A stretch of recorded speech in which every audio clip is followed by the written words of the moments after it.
ya jopo la mawakili ambao wapo kwenye kesi ya Kaunya na wenzake, kesi namba 21 ya mwaka 2026.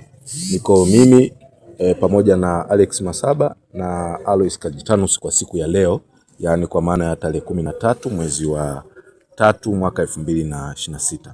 Kama mtakumbuka, siku ya tarehe 9 mwezi wa 3 2026, kwa maana ya siku ya Jumatatu iliyopita, tulikuwa hapa kuendelea na usikilizaji wa kesi hii inayowakabili washtakiwa 21 ambao ni Kaunya na wenzake, ambao wanakabiliwa kwa makosa kadhaa ikiwemo kutumia silaha, maandamano yasiyo halali, lakini pia kuchoma majengo au nyumba mbalimbali katika wilaya ya Bunda.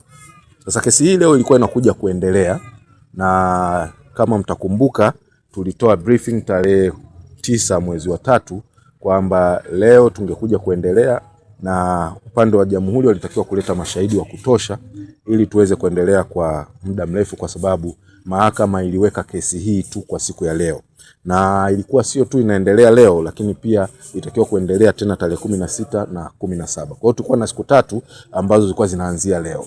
Lakini cha kusikitisha ni kwamba leo upande wa jamhuri wamekuja na kuieleza mahakama kwamba hawana shahidi. Yaani katika kesi ambayo ina mashahidi 41 na mashahidi ambao kimsingi ukisoma nyaraka za kesi mashahidi wengi wanatoka katika wilaya hii ya Bunda, wako 41. Leo jamhuri imekosa shahidi, na sio kusema kesi iliahirishwa jana. Kesi hii imeahirishwa tangu Jumatatu.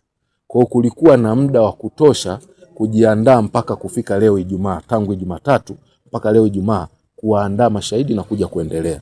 Lakini tunasikitika kwamba upande wa jamhuri leo wamesema hawana shahidi, na hivyo mahakama imetoa amri kwamba tutaendelea tarehe 16 na 17, kwa maana ya siku ya Jumatatu ijayo na Jumanne ijayo, na wamesisitiziwa kuleta mashahidi. Sasa nitoe rai kwa jamhuri. Kesi hii ni ya watu ambao wamo ndani, kwa sababu ni kesi ambayo haina dhamana.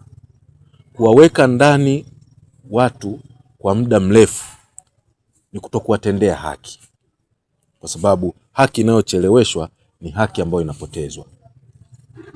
Hauwezi ukawaweka watu ndani kwa muda mrefu wakati kesi yenyewe haina mashiko.